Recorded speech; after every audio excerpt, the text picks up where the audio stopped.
छत्तीसगढ़ के सुकमा में पिछले 7 साल के सबसे बड़े नक्सली नरसंहार का ब्यौरा जैसे जैसे सामने आ रहा है, वैसे देश भर में गुस्से की लहर तेज हो रही है। इसी को देखते हुए आज केंद्र सरकार ने एक चुनौती के तौर पर इसे लेने की बात कही है। नक्सलियों के खिलाफ अपनी रणनीति को और कारगर बनाने के लिए केंद्रीय गृह मंत्री राजनाथ सिंह ने 8 मई को दिल्ली में नक्सल प्रभावित राज्यों के मुख्यमंत्रियों की बैठक बुलाई है। इसमें नक्सल प्रभावित जिलों की सुरक्षा बढ़ाने के साथ वहां और वरिष्ठ अधिकारियों की तैनाती पर फैसला होगा। राजनाथ सिंह ने कहा कि नक्सलियों का असली मकसद सरकार की तरफ से चलाए जा रहे विकास कार्यों को रोकना है।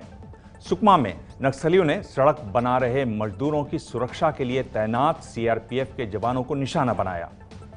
नक्सली क्यों नहीं चाहते कि वो सड़क बने, ये जानने के लिए ABP news reporter Gyanendra Tiwari पहुंचे ग्राउंड जीरो।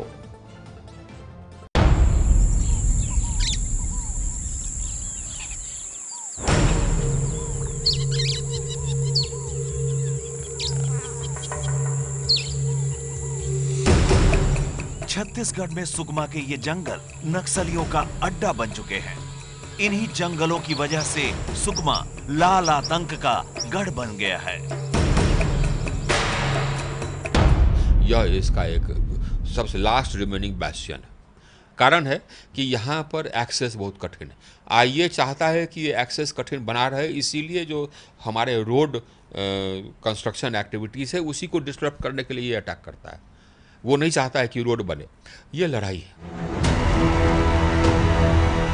पोजीशन लेके बैठे थे, उसके बाद अचानक फायर आया। नक्सली बहुत ज़्यादा तादाद में थे, 300 की स्ट्रेंथ थी और हमारी 150 की स्ट्रेंथ थी। सीआरपीएफ की 74वीं बटालियन के जवानों पर जब 300 नक्सलियों ने अचानक हमला किया, उस वक्त भी वो सड़क निर्माण कर रहे मजदूरों की रक्षा के लिए तैनात थे। सीआरपीएफ के जवान जिस सड़क सुरक्षा के लिए निकले थे, दरअसल ये वही सड़क है। ये दोरनापाल से जगरगुंडा के बीच 56 किलोमीटर की सड़क बन रही है। आप देख सकते हैं अभी इसका काम अधूरा है और इसी की सुरक्षा के लिए हर दिन यहाँ जो कंपनी सीआरपीएफ की तैनात हैं वो निकलती है और सबसे ज़्यादा सॉफ्ट टारगेट नक्सली उन्हीं जवानों को बनाते हैं। ये पहला मौका नहीं है जब नक्सलियों ने इस सड़क पर तैनात सीआरपीएफ जवानों को निशाना बनाया है। बीते 3 सालों में इस इलाके में 11 बार नक्सलियों के साथ मुठभेड़ हो चुकी है। 18 आईईडी ब्लास्ट हुए हैं, जिसमें 7 सुरक्षा कर्मी शहीद हो चुके हैं। नक्सली तब से ही इस सड़क के पीछे पड़े हैं जब से सरकार ने सुकमा से 67 किलोमीटर दूर नक्सलियों का गढ़ माने जाने वाले जगरगुंडा को 3 तरफ से घेरने की योजना पर काम शुरू किया। छत्तीसगढ़ की राजधानी रायपुर से करीब 500 किलोमीटर दूर ये है जगरगुंडा। घने जंगलों के कारण ये नक्सलियों का गढ़ बना गया है। यहीं पर है चिंता गुफा, जहां नक्सलियों ने कल बड़े हमले को अंजाम दिया। नक्सलियों के निशाने पर जो सड़क थी वो जगरगुंडा को दोरनापाल से जोड़ने के लिए बन रही है। 56 किलोमीटर लंबी इस सड़क के बन जाने पर जगरगुंडा सीधे NH30 से जुड़ जाएगा। इसके अलावा 49 किलोमीटर लंबी एक सड़क जगरगुंडा से बीजापुर के बासागुड़ा को जोड़ेगी और 30 किलोमीटर लंबी सड़क जगरगुंडा को दंतेवाड़ा के अरनपुर से जोड़ेगी। यानी इन तीनों सड़कों के जरिए अब तक शहरी इलाकों से कटे जगरगुंडा तक पहुंचने का रास्ता आसान हो जाएगा। और यही वजह है कि नक्सली इन तीनों सड़कों को बनने से रोकने की पूरी कोशिश करते रहते हैं। सड़क बनने की शुरुआत होने से पहले नक्सली जगरगुंडा और उसके आसपास के पूरे इलाके में बिना किसी रोक टोक के घूमते थे। उनकी मर्जी के बिना यहां कोई घुसने के बारे में भी सोच नहीं सकता था। नक्सलियों का खौफ इतना ज्यादा था कि सड़क बनाने का ठेका लेने को कोई तैयार नहीं था।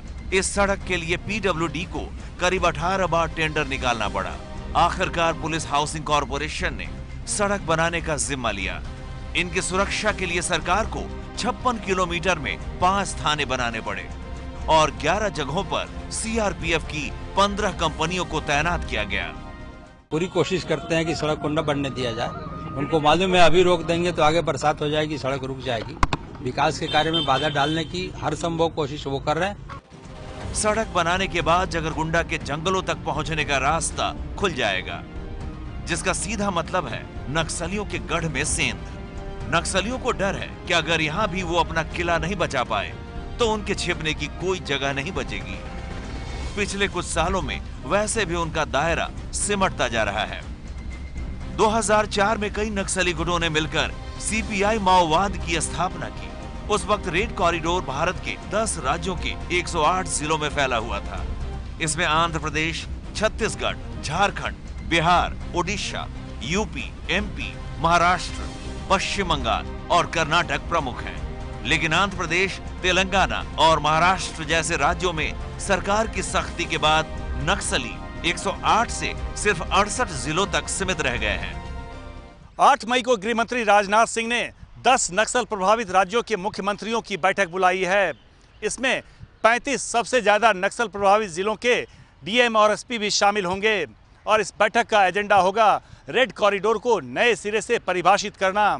इसके तहत उन जिलों से फोर्स हटाने पर विचार किया जाएगा जहां पर पिछले 2-3 सालों में नक्सली हमले की कोई घटना नहीं हुई है और इस फोर्स का इस्तेमाल उन जिलों में किया जाएगा जहां पर अब भी नक्सली आतंक बरकरार है।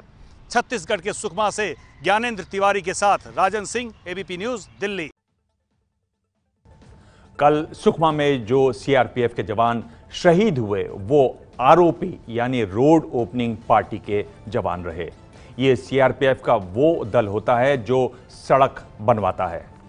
पानी की कमी, गर्मी और मच्छरों के अलावा उनको कई और बड़ी मुश्किलों का सामना करना पड़ता है। ये दल अचानक कुछ नहीं करता। इलाके के ज्यादातर लोगों को पता होता है कि रोड ओपनिंग पार्टी कब और कहां होगी। ये पहली बड़ी समस्या है इनकी। रोड ओपनिंग पार्टी के सिर्फ 15% जवान सड़क पर होते हैं, बाकी जवान किनारे किनारे चलते हैं। आसपास पहाड़ या खाई होती है और जवानों को आगे बढ़ने में मुश्किल होती है और नक्सलियों को मिलता है हमले का मौका। तीसरी बड़ी बात, बस्तर के इलाकों में खनिज आयरन की मात्रा ज्यादा होने की वजह से लैंडमाइन डिटेक्टर काम करना बंद कर देते हैं। इसकी वजह से लैंडमाइन का पता लगाना मुश्किल हो जाता है।